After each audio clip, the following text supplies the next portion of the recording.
appreciate you all coming here and listening to what I have to say about last speech.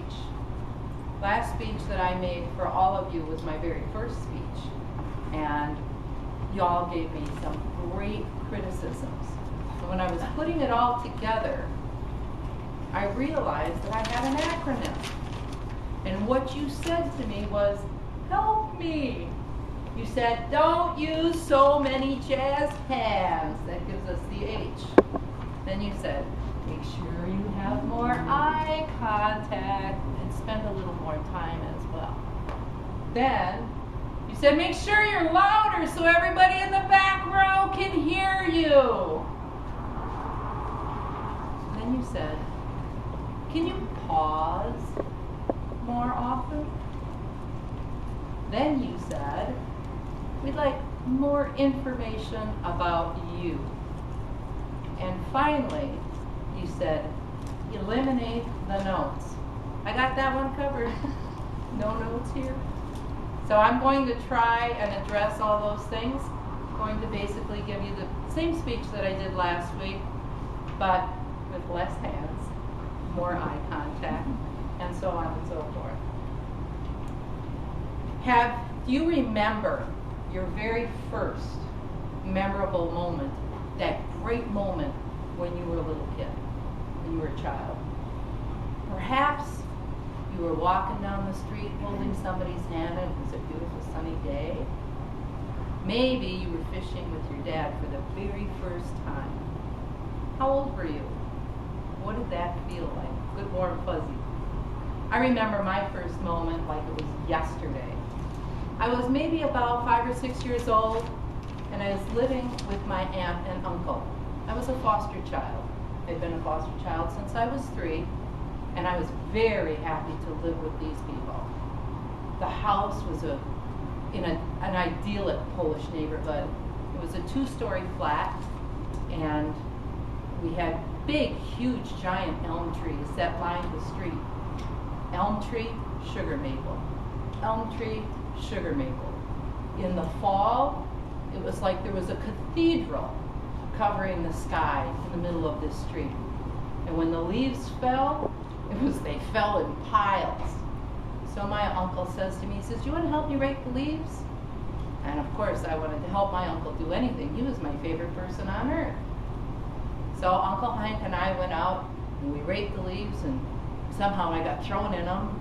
And then we raked them again, and then I got thrown in them again. And when we finally got them all raked up and put in the bag, I stood on the porch and I actually said to my Uncle Hank, I said, Daddy, I'm going to remember this day forever. I want to marry you when I grow up. My uncle walked over and he picked me up and he hugged me and he said, well, I hope whoever you marry loves you as much as I do. What a great moment. What a great thing for me to remember for the rest of my life. Now let me ask you another question. Do you remember the first time you said, when I grow up, I'm never going to do that to my kids? What'd you do? What happened? Were you punished and you didn't really deserve it? Or what was it? Did you maybe sneak something that you weren't supposed to have and thought you should have been treated a little nicer?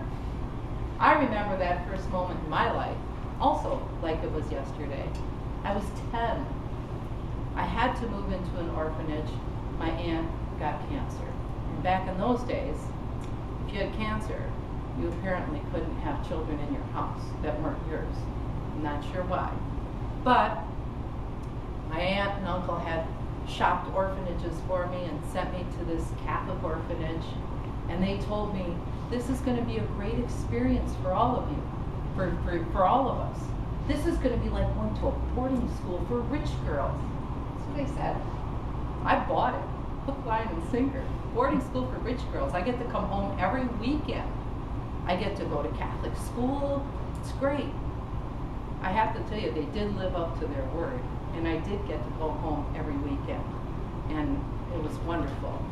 However, the first 3 months that I lived there was a no contact rule. You were not allowed to talk to anybody from your past. On the phone, you weren't allowed to see anybody. That's when I started writing in my diary. And my first words in that diary were, when I grow up, I'm never going to do this to my kids. My kids will get to live with me and their father forever. I didn't know it then, but I found my passion in life. And I found out who I would become. And what I became was an observer of children and families, what works and what doesn't work. I went through all of my life looking at my friends' families and seeing, geez, these kids who go on vacation with their families, these are nicer kids than these kids over here who are going to an after-school program. Things like that I noticed. So since that time, I did fortunately raise 3 successful children of my own. I had 7 foster children and a whole bunch of kids that were not paid for foster children. They were kids from homeless shelters that ended up living with us for whatever reason. Over 27 different people in my husband's and I, nearly 40-year marriage. We had over 27 different people living with us, and only 5 of those years did we actually live alone. So what does all of this mean?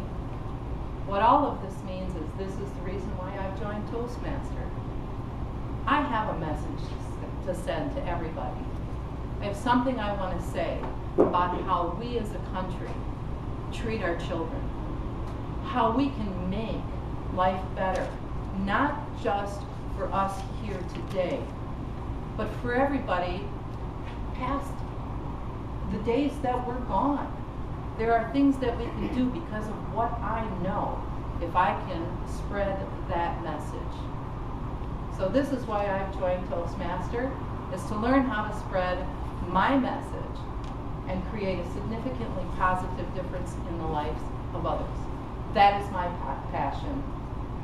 I hope all of you will give me great criticisms and thus make a significantly positive difference in my life so that I can pass on to others.